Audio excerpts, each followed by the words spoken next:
ಪಿತ್ರಾರ್ಜಿತ ಆಸ್ತಿ ಮೇಲೆ ಕಣ್ಣಾಕಿದ್ಯಾ ಕಾಂಗ್ರೆಸ್? ವಿದೇಶಿ ಕಾನೂನು ಉಲ್ಲೇಖಿಸಿ ಪಿತ್ರೋಡ ಬೆಂಕಿ, ಸತ್ತವರ ಆಸ್ತಿನೂ ಬಿಡಲ್ವಾ? ಮೋದಿ ಪ್ರಶ್ನೆ. ಪಿತ್ರೋಡ ಹೇಳಿಕೆಯಿಂದ ಕಾಂಗ್ರೆಸ್ ಅಂತರ, ಸಂಪತ್ತಿನ ಮರುಹಂಚಿಕೆ, ರಾಹುಲ್ ಯೂಟರ್ನ್, ಸರ್ವರ ಏಳಿಗೆ ನಮ್ಮ ಗುರಿ ಅಂದ್ರು ಕೈನಾಯಕ. 14 ಕ್ಷೇತ್ರಗಳಲ್ಲಿ ಬಹಿರಂಗ ಪ್ರಚಾರಕ್ಕೆ ತೆರೆ, ಕೊನೆ ದಿನ ಘಟಾನುಘಟಿಗಳ ಮತಬೇಟೆ. ಹಾಸನ, ಮಂಡ್ಯದಲ್ಲಿ ಸಮನ್ವಯ ಕೊರತೆ, ಜೆಡಿಎಸ್ ಬೇಸರ. ರಣಕಣದಲ್ಲಿ ಕುರುಡು ಕಾಂಚಾಣದ ಸದ್ದು, ಡಿಕೆ ಬೆಂಬಲಿಗರಿಗೆ ಐಟಿ ಶಾಕ್, ಬೆದರಿಕೆ ಆರೋಪ. 14 ಕ್ಷೇತ್ರದಲ್ಲಿ 3 ದಿನ ಮದ್ಯ ಮಾರಾಟ ಬಂದ್. ಬೆಂಗಳೂರು ಗ್ರಾಮಾಂತರಕ್ಕೆ ಅರಸೇನಾ ಪಡೆ, ಕ್ಷೇತ್ರದ ಎಲ್ಲಾ ಮತಗಟ್ಟೆಗಳಲ್ಲೂ ವೆಬ್ಕಾಸ್ಟ್. ಸುಗಮ ಚುನಾವಣೆಗೆ ಆಯೋಗದ ಕಠಿಣ ಕ್ರಮ.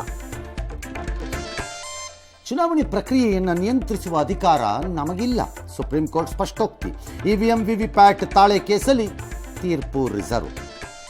ಕೇರಳದಲ್ಲಿ ಕಾಂಗ್ರೆಸ್ ಲೆಫ್ಟ್ ಕೆಸರೆರಚಾಟ ತೀವ್ರ, ನೇಹಾ ಹತ್ಯೆ ಕೇಸ್ನಲ್ಲಿ ಸಾಂತ್ವನ ರಾಜಕೀಯ. ಬೆಂಗಳೂರು ಕರಗ ಮಹೋತ್ಸವ ಸಂಪನ್ನ.